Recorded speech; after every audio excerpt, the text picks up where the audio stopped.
that you could put deodorant under your feet. I know you can put it under your boobs, your privates, and all of that for the whole body deodorant. But who knew that you could put it under your feet?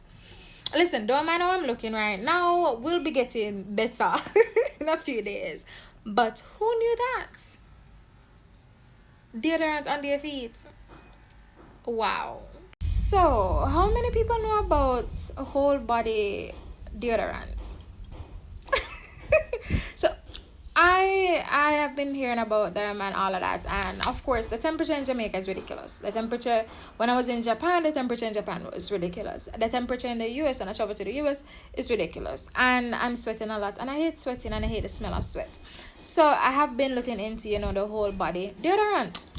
So I bought some online, and I was doing an unboxing yesterday, and of course I was reading the stuff, the description and all of that. I chose this one, the secret, because